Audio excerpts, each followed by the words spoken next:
Hi, my name is Bowie Daly, and today I would like to talk to you about the culture of Canada. As an introduction, I'd like to talk to you about how Canada was founded and where they are today. According to CanadaGuide.com, Canada was founded in the 17th century by Britain and French colonies. Fast forward to the 19th century, and those colonies began to expand and democracy was created.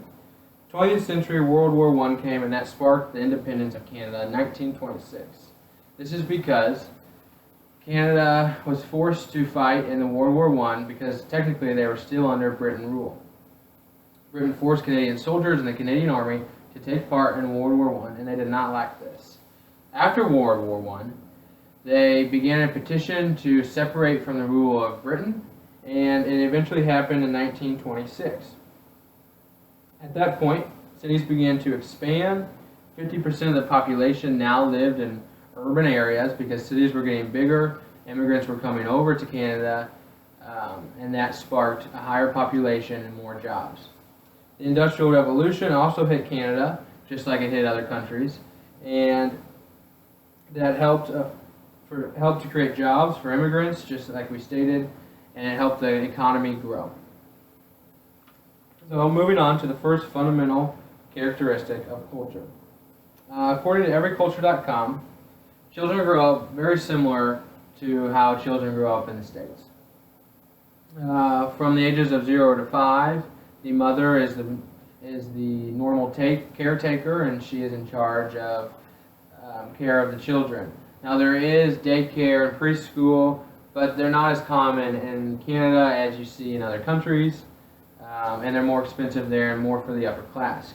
Women are more normalized to be in the house than they are here in the States. So the mother takes care of them, and then they're required to go to school just like they are here in the United States.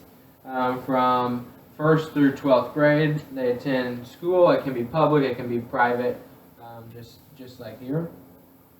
And then most of the time they go into a higher education. Canada actually has the highest percentage of people to have a higher education than any country in the world. A lot of this is because higher educations are government funded, and not that they don't pay any, but their tuition is much less than a lot of other countries. And so that helps people go to college, not have as much debt, and get a good start on the rest of their life. So from there, if a person is lucky enough to get married, most of the time they move away from their mother and father. They don't have to move far away, but they move out of the house. They're no longer living with their family. They have created a new family with their new spouse and oftentimes children. And their nuclear family is now what they're responsible for instead of their extended family. It's very similar to here in the States, how we have our nuclear family and we visit our extended family. It's not like they just forget about them altogether, but their prime concern is about their personal family. So moving on to the life cycle, all the way to inheritance. Men tend to, if there's land in the family, men tend to get the land. Inheritance is split up pretty evenly, a lot of times like you see here in the States. In Europe, a lot of times it's the eldest or the first son gets a lot of the inheritance. In the States, it's split up evenly, and that's the same with Canada. Maybe what's a little different is men tend to get land, and women tend to get more liquid assets like cash, cars, and homes, something that's easier to sell and get money for it. Moving on to the second fundamental characteristic, culture.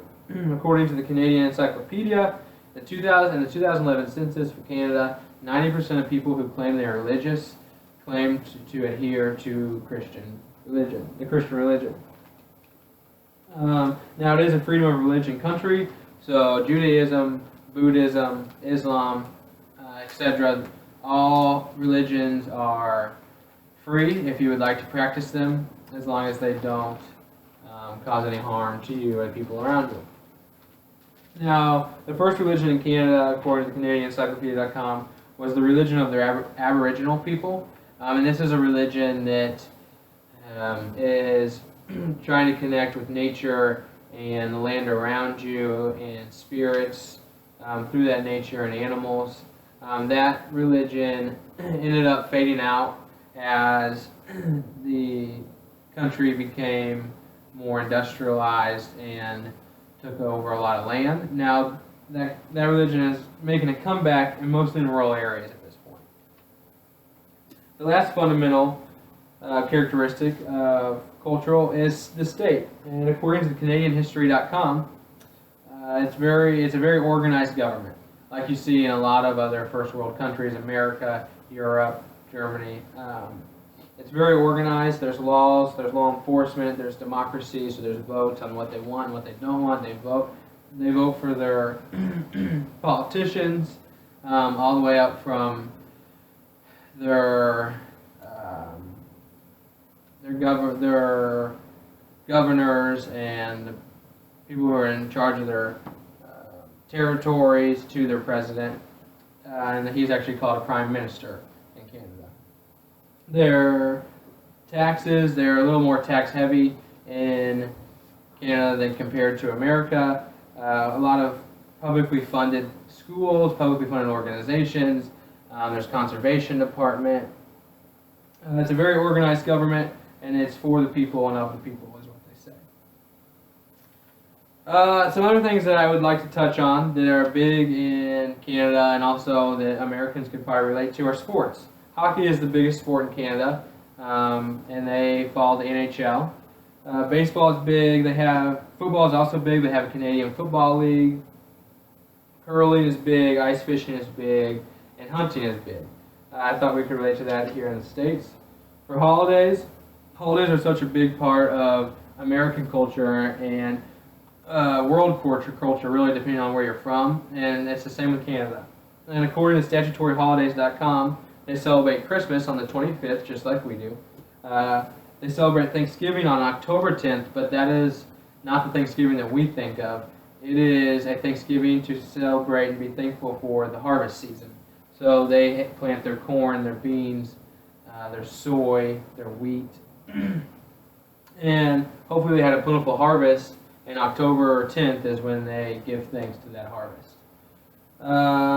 Family Day, which I thought was a fun one, is a time to spend with families. They get the day off, and it's just a time to spend with your family.